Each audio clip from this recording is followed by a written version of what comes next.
correct? I believe so. 1, 2, 3, 4, 5. Yes, we're good. Do we have the Riverview applicant on? Not yeah, that's what I'm talking about. Riverview, yes. Yeah. Yeah, Glenn's not on.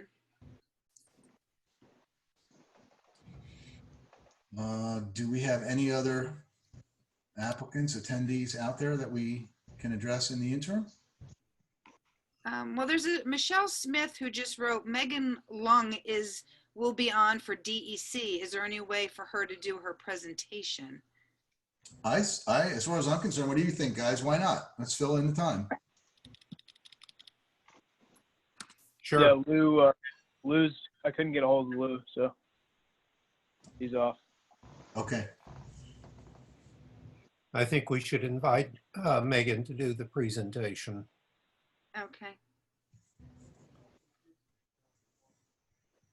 So I brought her on. Megan, are you there? I am. Can you all hear me? Hi, Megan. Yes. There. Sorry, we had some technical difficulties getting on and joining. It all seems to work. Well, we are sort of the one thing that we have on the agenda tonight. Glenn is not on yet, so we thought we would take advantage of the extra time and listen to your presentation. Sure, can do that. You may have to, if you can temporarily give me a host response.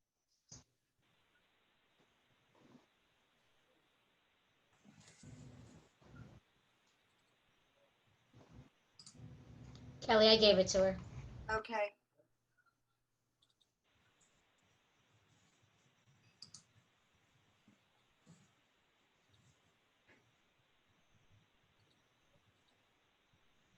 Sorry about that. And screen sharing is temporarily disabled for participants. Oh my.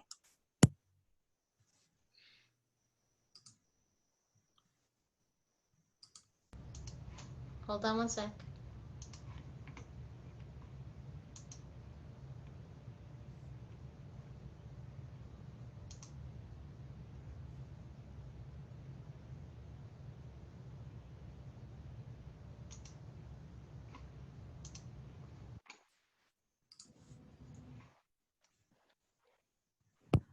Ah, perfect. Give me just one moment.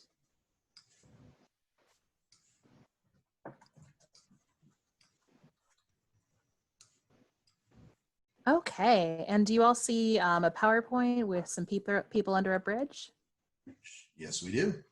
Okay, perfect. I think I saw Nicole from Hudson Highlands Land Trust offered to give some context to the project that might be helpful.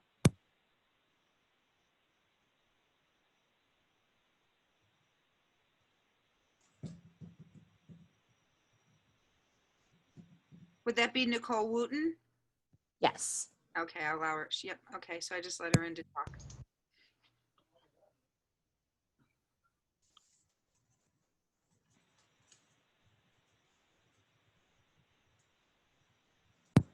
Nicole, do you wanna tee it off or? Sure, happy to. Sorry, I was having a little trouble with connecting to audio and video. Can y'all hear me? Hi, yes. Yes. Wonderful.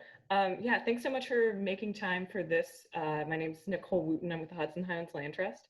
And this project is in partnership with our larger Green Corridors project. So this is Green Corridors is a project that Hudson Highlands Land Trust is doing in partnership with the DEC and with Philipstown and Putnam Valley and the larger Highlands region. We want to map out what are the isolated protected areas that we have and how do we best link them in order to protect our wildlife and keep those green areas thriving.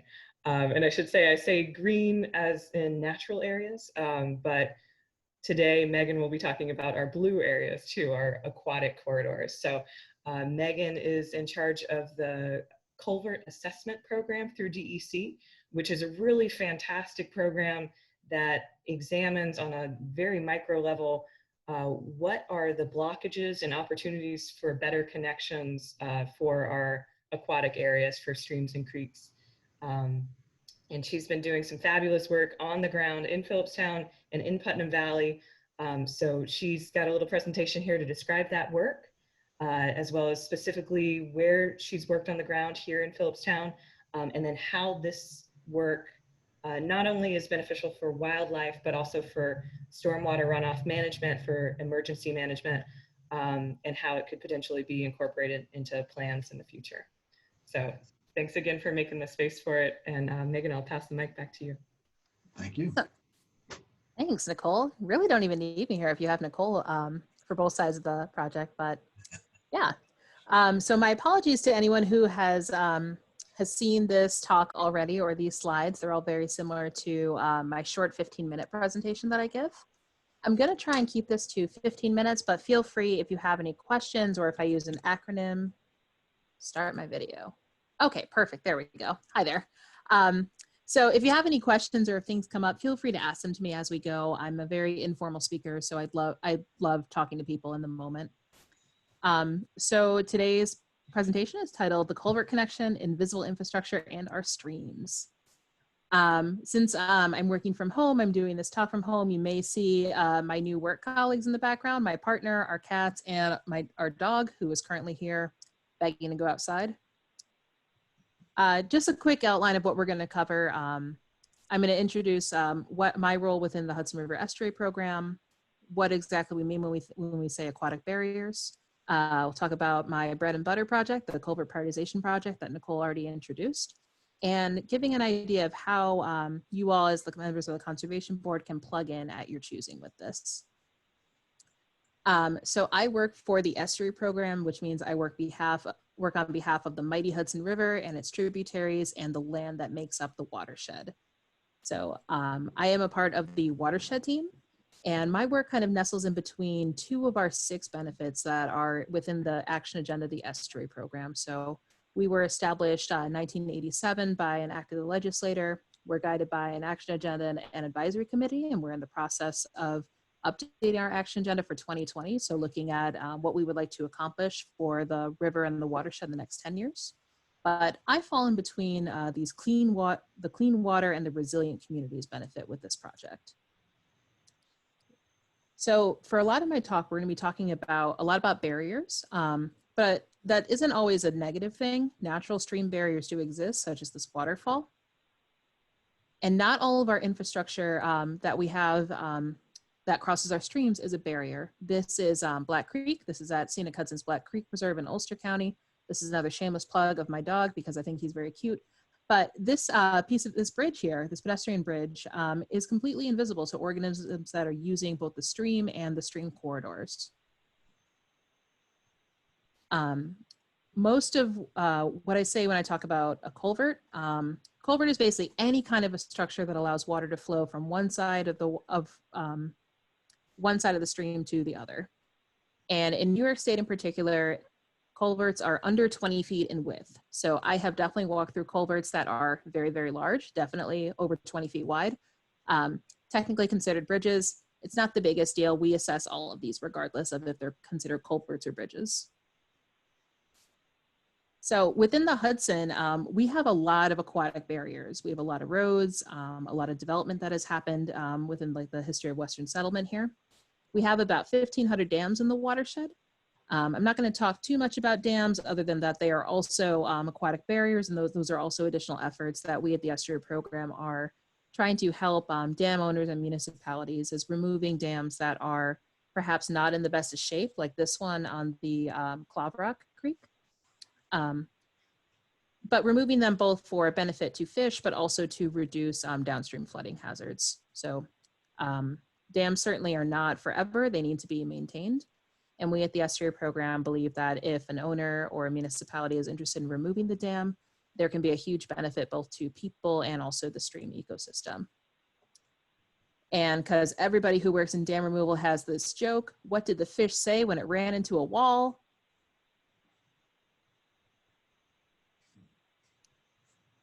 Oh, you guys are gonna leave me hanging? Yes. Yeah. Damn. But now to culverts. So I've been working with the culvert project for 5 years now. We call them road stream crossings because I didn't know, and some people don't know what a culvert is because I spent a whole good portion of my life driving over them. And now that I work with them all the time, I can't help but see them. But so far we've assessed over 9,000 crossings. We'll probably assess another 1,000 more this field season. And they range in size. So this one on the left here is over I-90. This is up, I believe, in Skodak. And this was a bonus. This was a bonus crossing that we just kind of randomly found. We weren't expecting it. So they can be larger concrete structures like this one going underneath I-90, or they can just be small round plastic pipes that really aren't, these aren't carrying big streams, but they're still ecologically important for an area. And the reason why we care about these is that artificial barriers like culverts and dams, they're a simplification of the river. Culverts are a simplification of the stream channel, and dams are a simplification of structures such as a beaver dam, where we have water completely being stopped. So when we're stopping water, we're changing the flow dynamics, and that impacts the ability of the stream and the rivers to transport nutrients. It can impair water quality when you have a lot of water that's standing, it's not flowing, it's heating up, it's soaking up potentially more contaminants, such as road salt or phosphorus or lawn runoff. As those temperatures are heating up and you're getting more nutrient inputs, you can start to see things like algal blooms or cyanobacteria blooms, drops in dissolved oxygen temperatures, and eventually we start to see habitat degradation and loss. So there's a difference in impounded habitat and free-flowing habitat. And then eventually that can impact the species distribution and genetics of migratory fish species such as eel, also shad, river herring. Ooh, I see raised hands. I'm not sure how to, does whoever raised their hand, do you wanna go for it?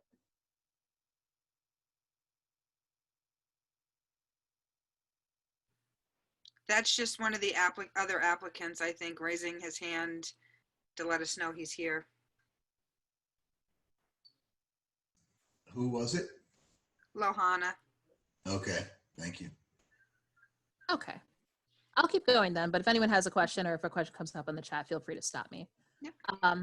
But definitely in some cases, like our partners in Trout Unlimited, where they have, they're working to restore native brook trout populations. Hello. Hi there. Hi, this is Lohano. You hear me? Yes. Yes. Hi, hold on a second. Hold on. Stay in the line. Bill, can you mute him? Can you mute him and keep him muted, please?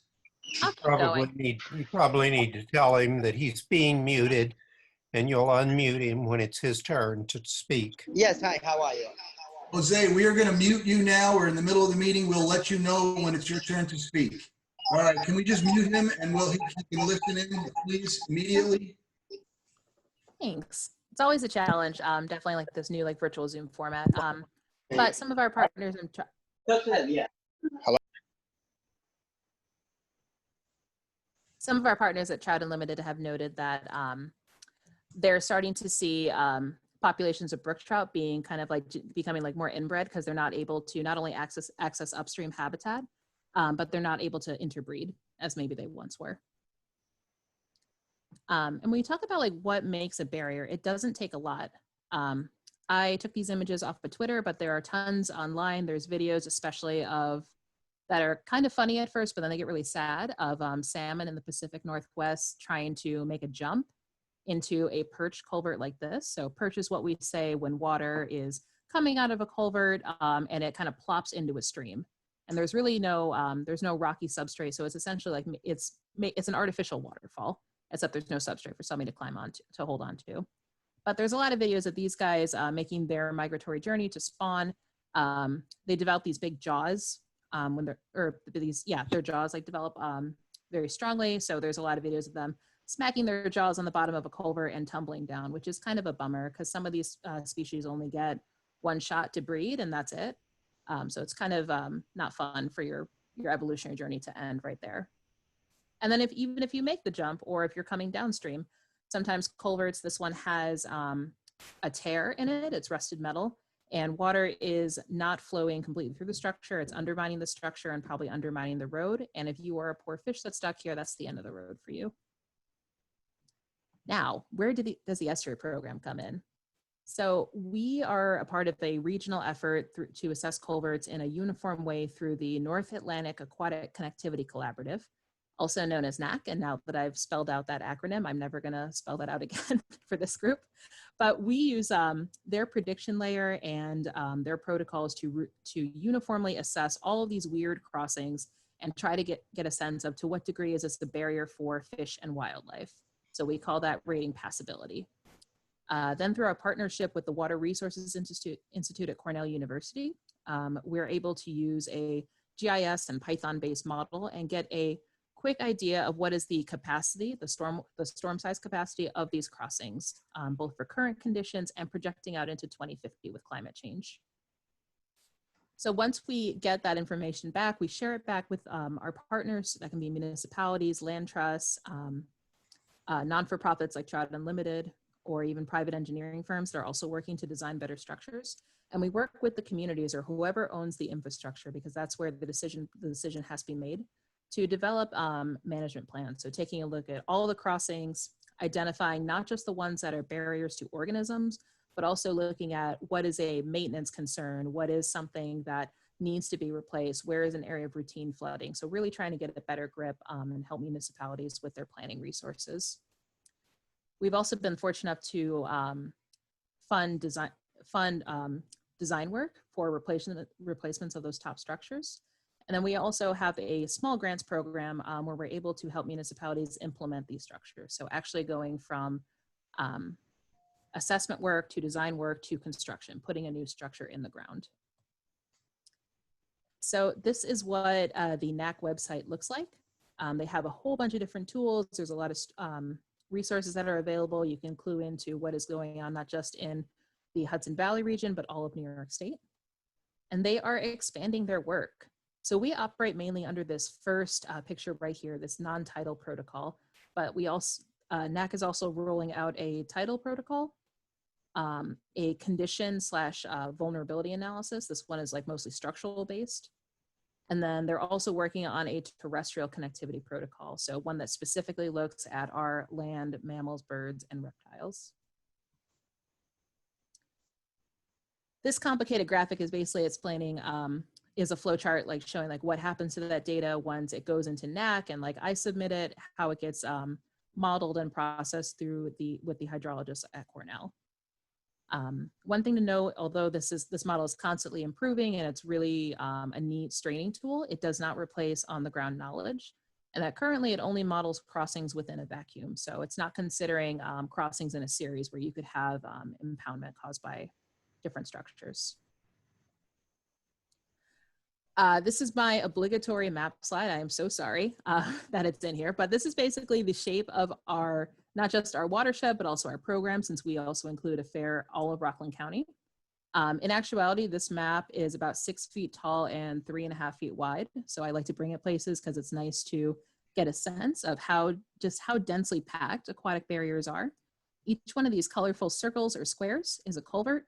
And each one of these grayed out boxes is a dam that is currently regulated by New York State. So one of those 1,500. So you can see through our development, through roads, through dams, things really, really get fragmented very easily within the Hudson. And this is also not counting just small 4-foot dams that are not regulated by DEC, but block certain fish species just as well. And our regional partners are essential to doing this work. I love my field work and it is great, but ultimately my work doesn't mean a whole lot if I can't help people implement change. So these are some charts that come out of a management plan for the town of Copake that Trout Unlimited and Cornell Cooperative Extension facilitated. And just to get a sense of, these, a lot of our infrastructure are barriers currently. These percentages are really routine to what I see in a lot of towns. And not only are they barriers, they also tend to be undersized and failing on something from the 0 to the 5-year recurrence interval for storms. And then it's not on here, but the vast majority of these crossings fall upon towns in terms of their maintenance, and towns often have the least amount of resources and the most responsibility. So we absolutely recognize that our highway supervisors have a Herculean job to do with not a lot of resources. and we want to help them out in any way that we can. This is an example of one small step for nature and a giant step for people, and for people as well. This is a crossing that we identified in 2014 in the town of Ankrum. You can see on the left here that it is it's about 3 feet wide. It's a classic older metal culvert. It is starting to rust. You could stand on the bottom of that and it would fall out. And this was identified for the town as something they wanted to restore because the road here was buckling.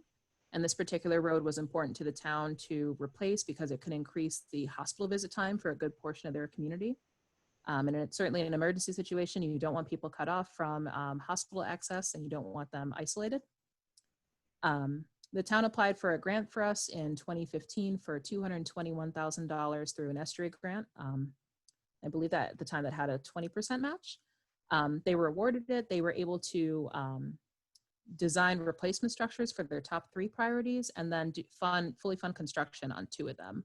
So we went from this round, dinky, failing culvert to this really awesome 4-sided box structure that was embedded into the stream. Substrate was replaced, and it is fully passable and happy for not just fish, but as one of our partners said, the day that the culvert came out, she saw a big snapping turtle kind of walking up the stream bed, like kind of going like, what took you guys so long?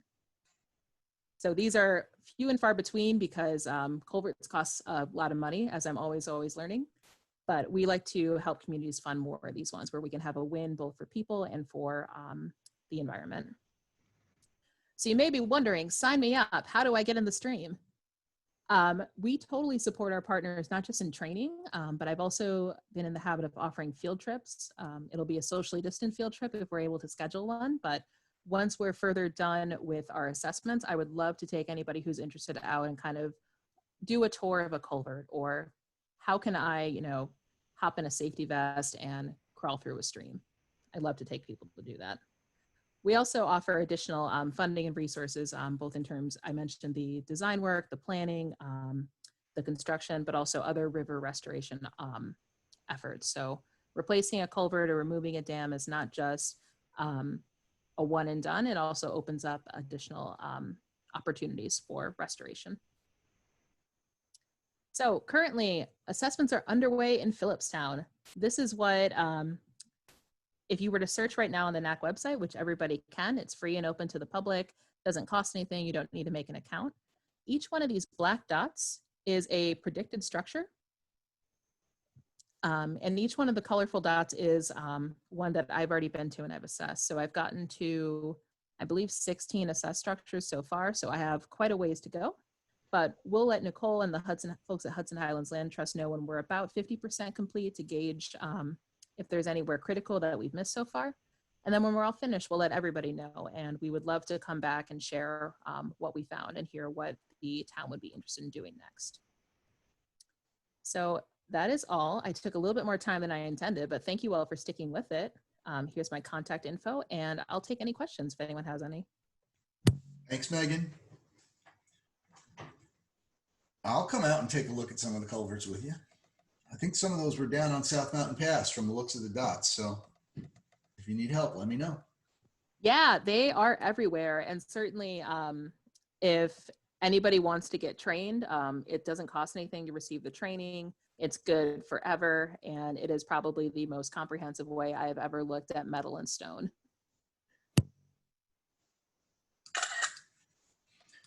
All right. Well, thank you again, Megan. I think we will be in touch with you, I guess. I appreciate your time. And hopefully, anybody have any questions or comments or anything before we let Megan go? Yes, ma'am. Nicole's got her hand up. She can't hear. She's on mute. There we go. Thank you. Yes, I just want to say again, thank you to Megan and thank you to you all for taking the time to listen in. I'd be happy to get back in touch once we do have that 50% complete mark, just to see if there are any important culverts that you all may be thinking of that we want to make sure are on that map before the project is complete here. And maybe we can stay in touch as well for how to move forward after we have this information. Very good. Thank you, Nicole, again. All Thank right. you. Do we know bye, Megan. Do we know Sure. Thank if- you all so much. if Glenn has come in? No, he is not. All right, so the only thing we have at this point is Mr. Lahano. I guess, if you could unmute him just for a second, I'd like to just ask if he's got his engineer with him.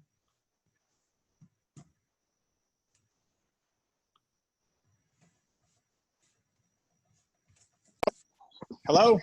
Hello, is this Mr. Lahano? Yes, this is Jose, and I'm Rob, his engineering representative. How are you? I'm good. This is Mark Galeza, the chairman. Rob, I wanted to I'm not sure really where you are. Are you in the timeline of this? Are you aware of the violations which are currently in place on Jose's property? Yeah, I'm aware that there has to be violations. I don't know what those are. I mean, my only perspective here has been from Jose. I mean, I was here about a year and a half ago before the work was done, and now I'm here looking at it now, and he's got a lawn over there, so I'm sure there's at least one violation, but no, I'm not aware of the specifics. Okay, I'm going to introduce Max Garfinkel. I think he is probably the one who's most versed in what's been going on there. But just to give you a very quick overview from this is going on for probably, would you guys say 2 years since the original permit? So there was some work done. Mr. Lahano had he took down some trees along Winston Lane where it comes through on the hill. He had a failing septic. He wanted to repair the septic, and he had a stream that was running through the property, and there was a discussion about whether the stream could be piped, and it was back and forth. And I believe in the end, again, Max will probably have a much more accurate representation of what actually happened, but in the end, the decision was made to preserve everything on the side of the stream opposite Mr. Lahano's house, which meant there were trees that were buttress roots. There were red maples that were clearly in a wetland. That entire area was intended to be protected. And there were plantings that were supposed to be done. And apparently what happened was none of the work that was supposed to have been done was done, the mitigative work. And instead, all the trees were cut down and a lawn was built, and that was specifically prohibited. He requested a lawn, we denied it. So Max, if you could please let us know where we are, what the violations actually are at this point, and explain about the court system. Yeah, no, I mean, essentially, you summarized it pretty well. Greg has 2 violations out on the property, one including the fact that basically the area that you described was filled and graded into a lawn, and trees were removed, which was a regulated area, and was agreed upon that was not going to be worked in, essentially. And that was one of the conditions that we had to allow him to repair his septic in the manner that he did. And then also he's failed to complete his restoration plantings in those areas due to the fact that now it's completely regraded, and the scope of the project essentially changes now because the landscape there is completely different. I know he's got other violations that Greg has also been working with him on trying to rectify, and I believe he needs to go to the civil court now before he can actually move forward with Hello?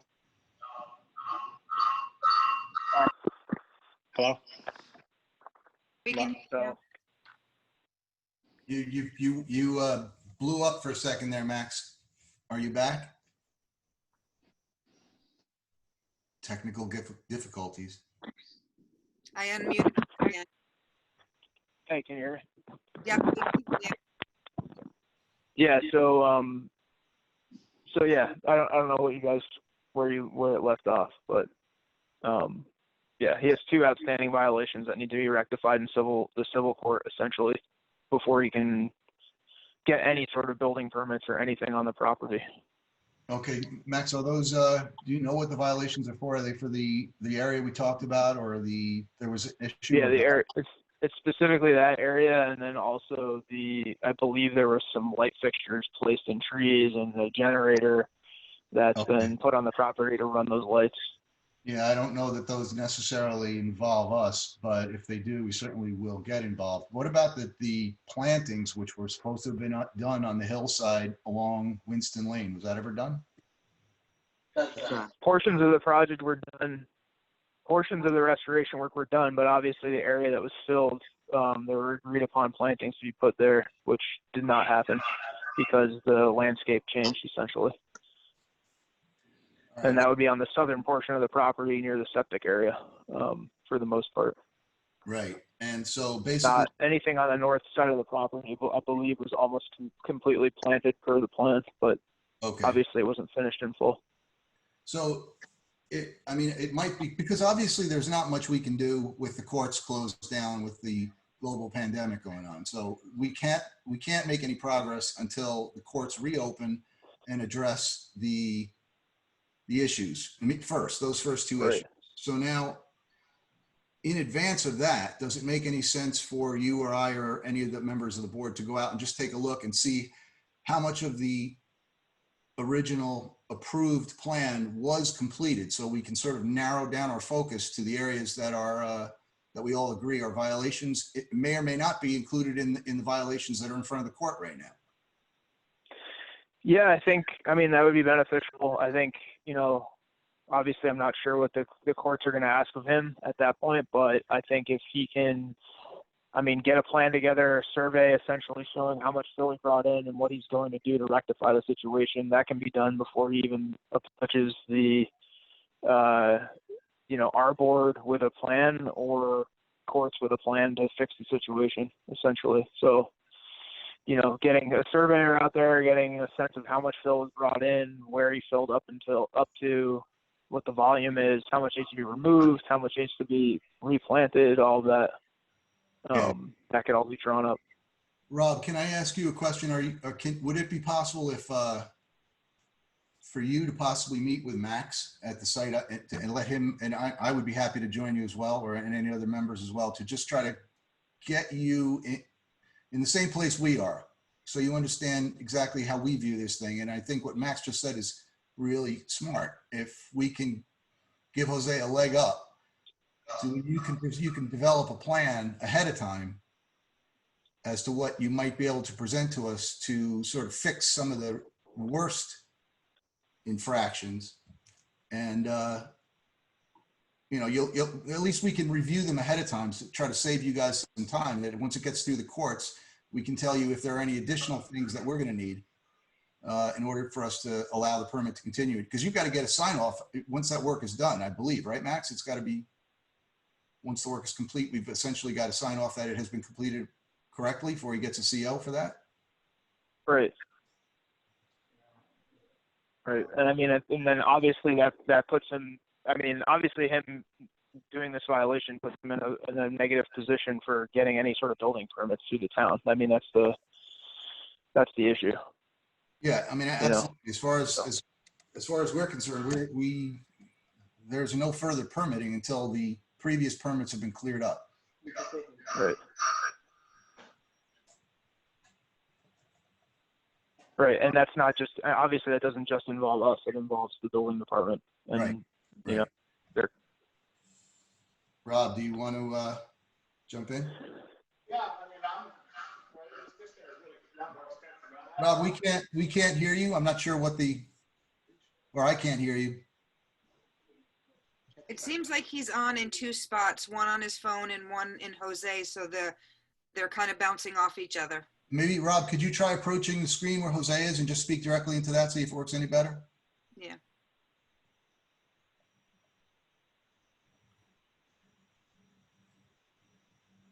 Give us a test. There you This go. is a lot more extensive than I was really Much better.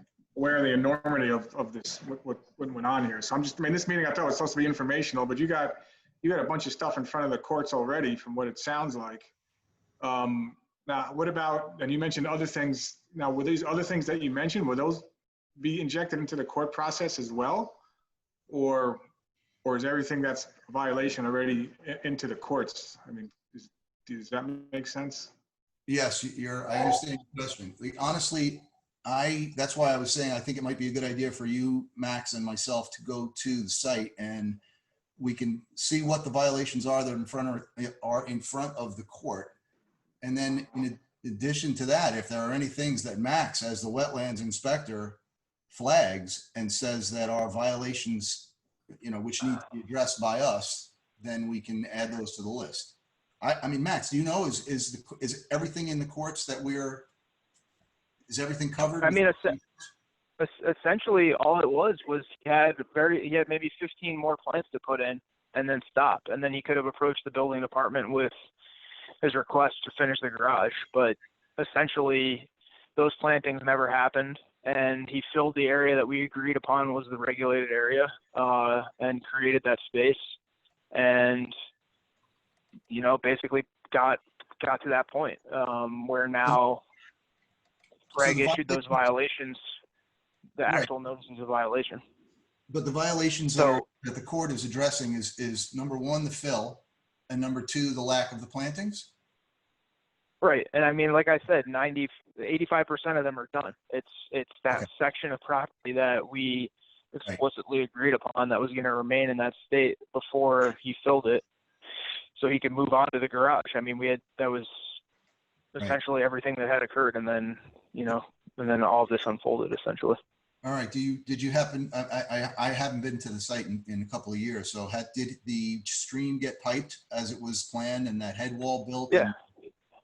Everything else was fine, and just to what we had asked for, except for those few plantings, and that was it. I mean, essentially, he could have walked away at that point after doing the plantings, and then approached the building department for the building permit for the garage, per everything we had seen on the plans up to that point. Okay, so and then Greg had been getting complaints about machinery being there and fill being brought in, and then that coupled with the lighting and all these other things. I mean, it puts us back in this situation. So. Okay, so Rob, is that clearer? Yeah, I mean, there's a lot more going on than what I anticipated. I knew there was some stuff in front of the courts, but yeah, I have to talk to Jose and then see how we're going to approach this moving forward. I mean, when would this meeting be, and what's the? I don't know. I've been directed by Greg essentially to say that he basically needs to resolve this in court when they open, and that would be the first process. So, or first part of the process. So, like I was saying before, essentially what needs to happen is you need to be proactive with maybe come to the building department. If he doesn't have all of his files that have been submitted previously, I would get a hold of everything through our building department and then come up with a plan. I mean, he knows the areas that we're talking about. He knows you'll see on the plans what the areas that were demarked as a really hard stop for filling in that section, and then come up with a way to restore that.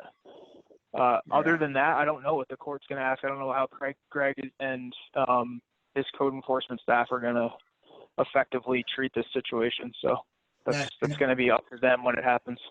Can I ask you a question? Greg's got a stop work order on the property right now? Yeah, everything is stopped. Yeah.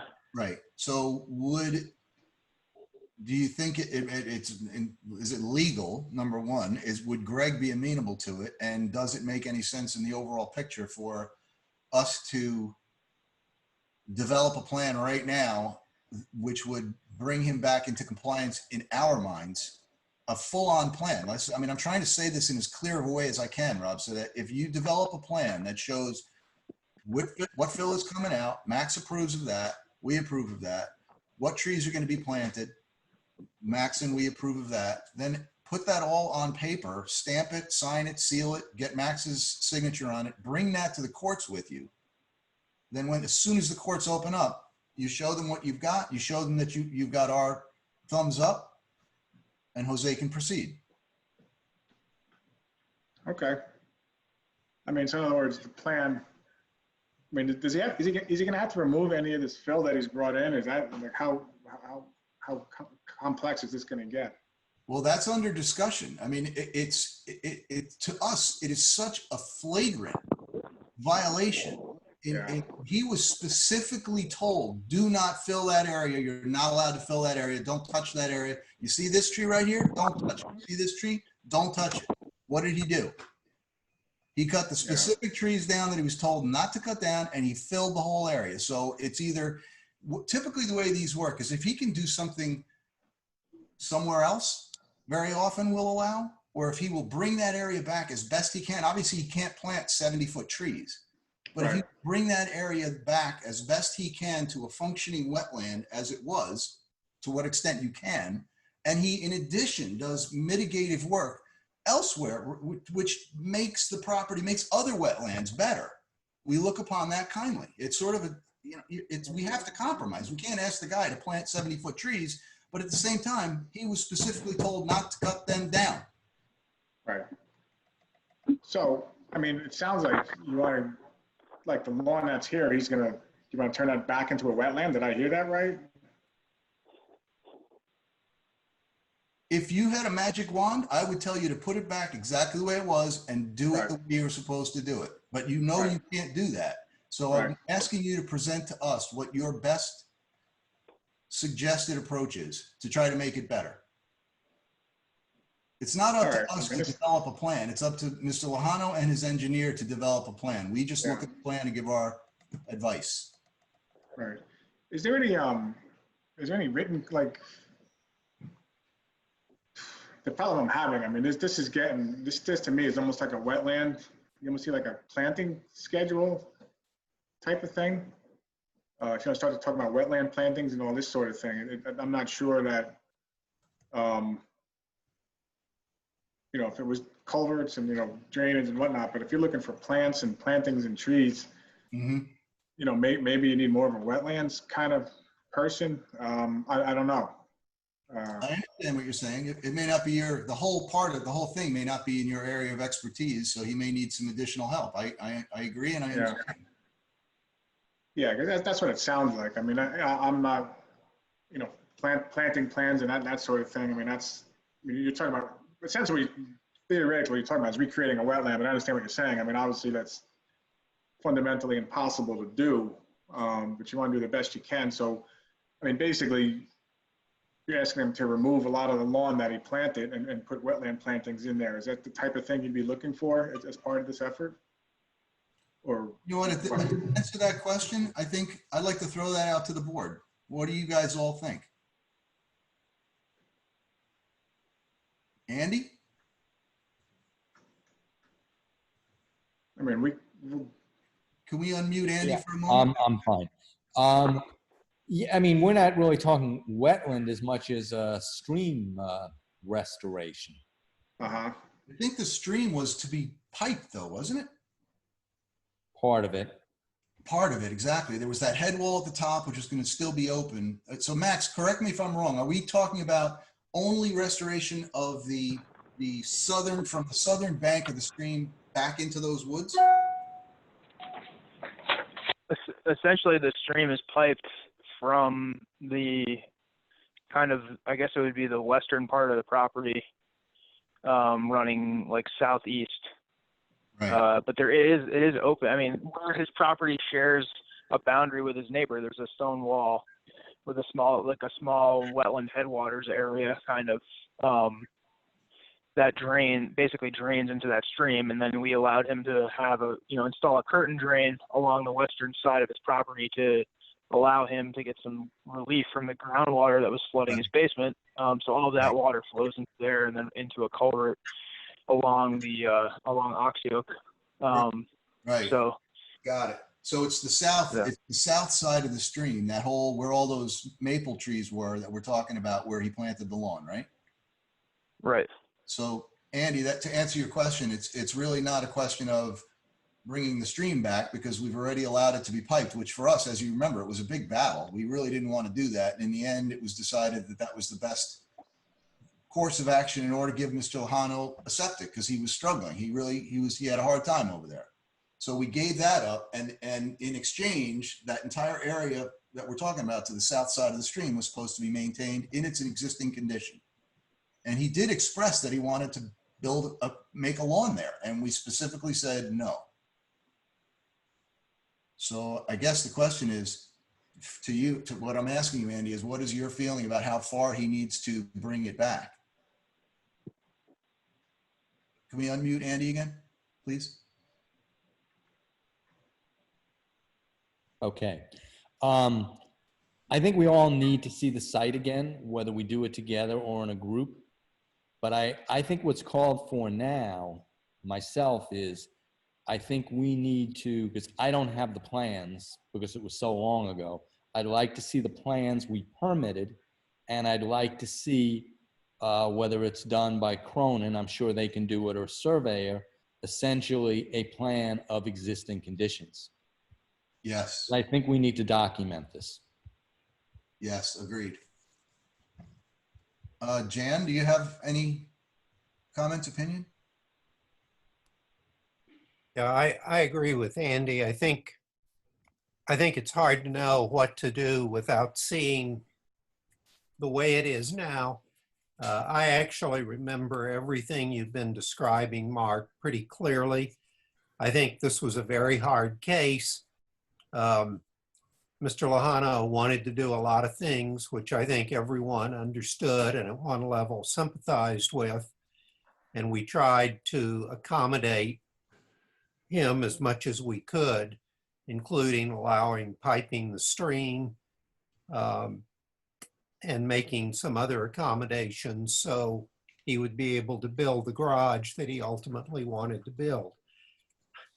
I had a lot of sympathy when he was telling us how much he wanted a lawn and how it was important to his family. But at the end of the day, you're completely correct. The board's decision, which I think was the right one, was to say no.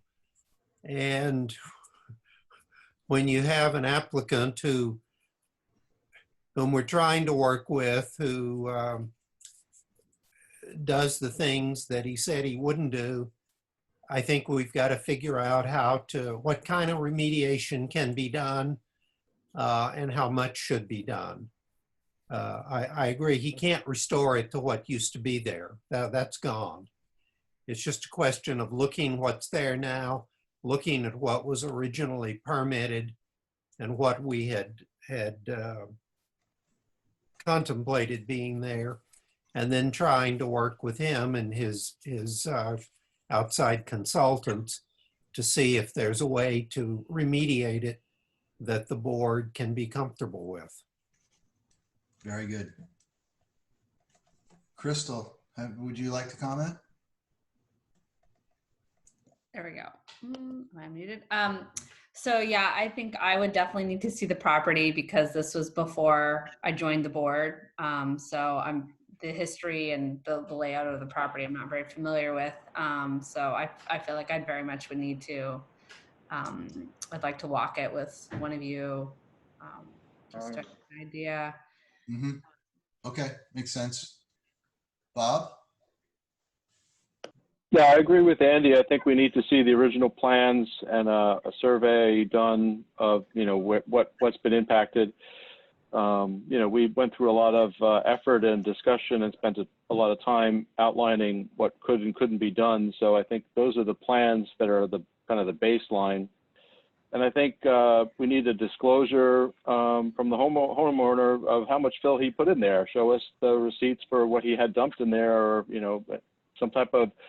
I mean, he knows how many trucks he had, paid for or hired or got to fill, and then also what type of material has been dumped in there.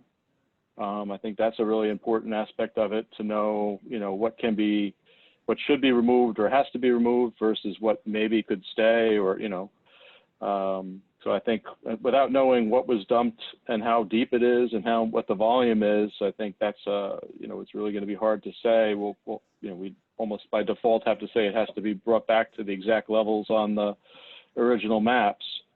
And that may be the end result anyway, but I think that's a starting point, is just to understand what was put in there.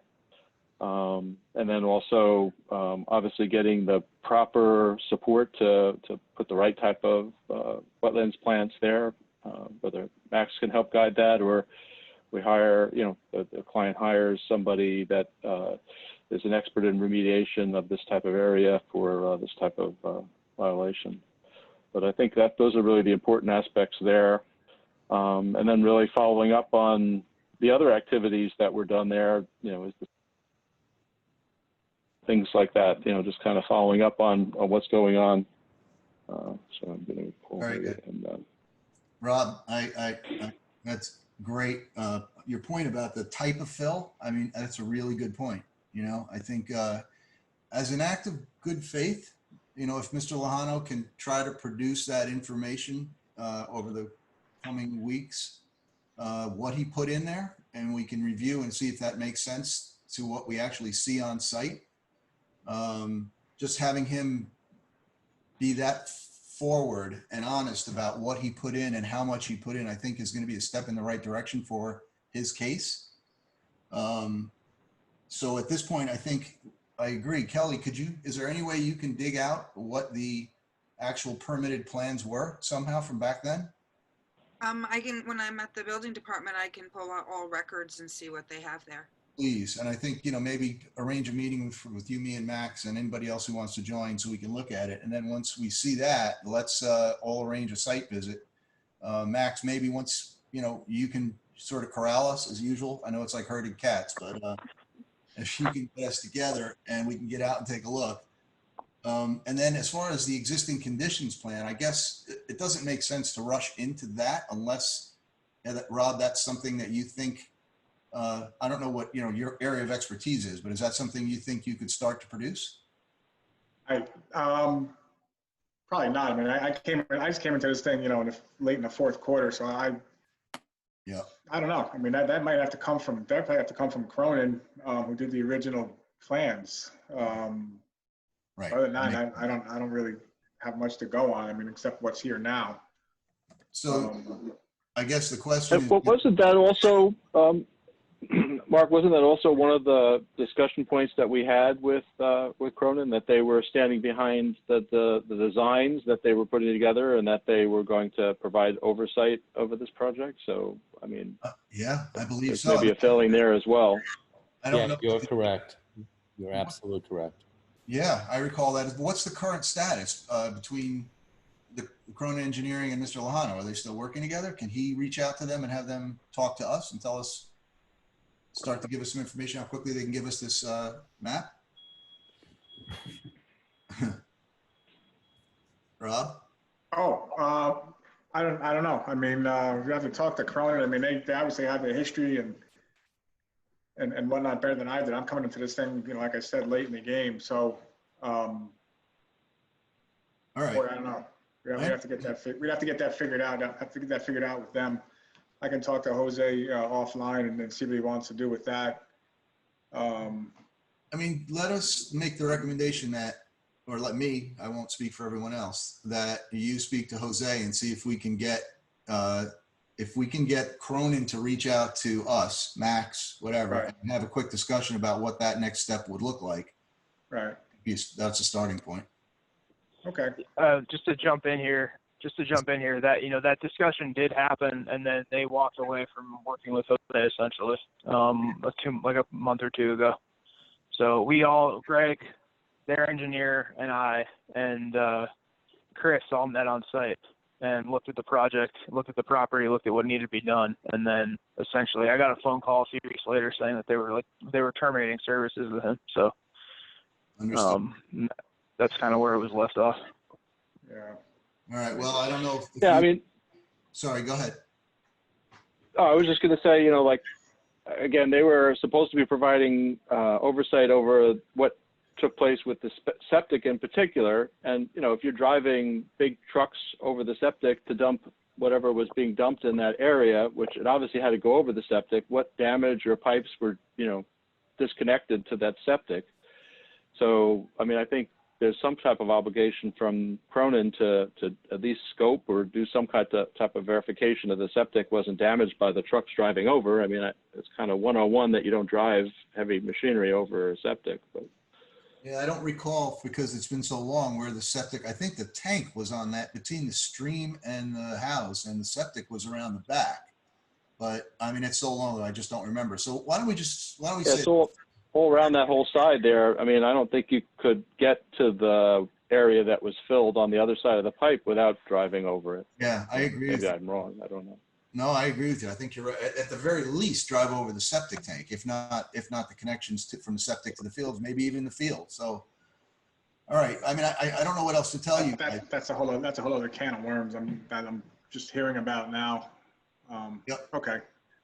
All right, so that's where we're at. I hope we gave you. We really were trying to bring you in and try to make sure you understood exactly how deep this is, and we're not here to obfuscate. We're here to help. You know. And And I understand. It's very deep. You know, and all right. All right. I have to talk to Jose and figure this out. But all right, very good. Well, we are here when you need us. Right, and I appreciate your time and okay. All right, thanks, Rob. All right, thank you. Good night. Good night. All right, well, do we have Glenn Watson yet? Negatory. All right, well, I don't know if anybody looked at the minutes from last month's meeting. I sent Kelly just a couple of small notations on it, but other than that, I'm good with it. Has everybody had a chance to peek at them? No. So if the minutes look okay to everybody, can I have a motion to approve? I'll make a motion. Second. There's a second. All in favor? Aye. Aye. All right. I got you. I got you. I see you, Crystal. Hand wave works. That's right. Okay, so what else do we have? Is there anything you need to enlighten us with, Max, or Mike? Is there anything you need to say to us? I don't have a whole lot. Scott Johnson's project with the curtain drain was completed. I went over there today and looked at the property. Currently, it looks like, you know, obviously this will be something that we need to look at with seasonality in mind, but right now the test pits that he had dug previous to installing the curtain drain seem to be drained completely empty. So potentially the curtain drain is functioning. There was not very much water coming out of the curtain drain, basically itself, into the riprap area that we were discussing during the project proposal phase. So the road that was installed really was not even a road. It was basically they literally utilized as much of the old Woods Road as possible and put down some large riprap where necessary in pretty minimal amounts. So it definitely does not even look like a finished road by any means, even when you get onto his property. So it's pretty non-intrusive in my opinion in the end so far. So I guess we'll see how the DEC perceives the curtain drains functioning in terms of their evaluating their need for a treatment plant or not on the site. Good. So, yeah. Mike, do you have any tidbits for us?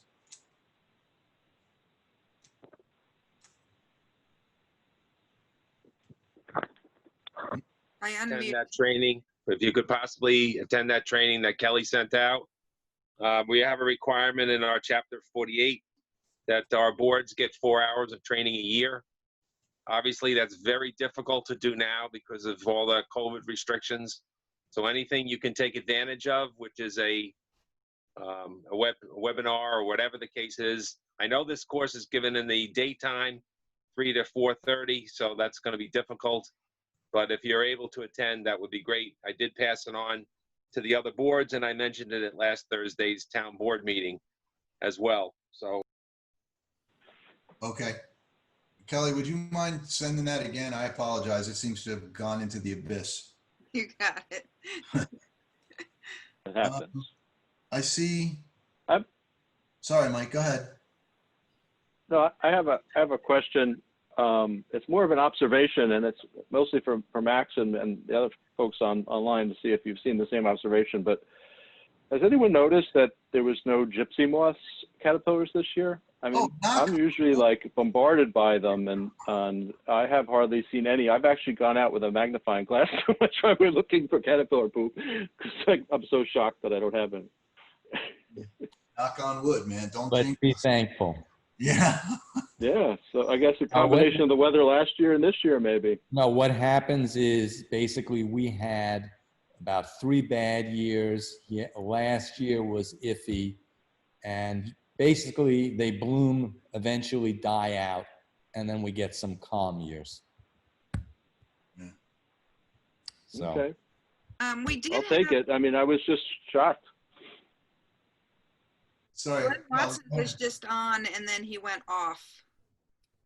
who was? Glenn Watson, he was on and I was gonna let you know and then he went right off. All right, and I see Liz on there. Is that? Yeah, I don't know why she was on the screen. I put her back in the waiting room. I apologize. Who's that? Is that someone who needs to speak to us? No, I don't see anybody with any hands up or anything, no. All right. Well, I mean, I feel like we should give Glenn a second if he's got something, but if we don't hear from him shortly, I would say we're about done tonight. Would you guys not agree? yep. Agreed. Okay, let's do a countdown. Glenn, come on, Glenn. Yeah, he was on for just a short time and then he just went right back off. You know what? Maybe we'll just send a message out to him that just to reach back out to you and reschedule for next month.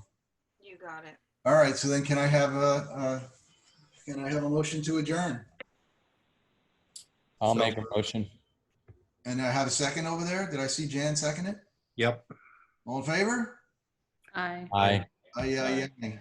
All right. Good night, all. Nice to see you. Thank you. Good night. Good night. Thank you. Stay well. Care. Well done. Thank you, Jen.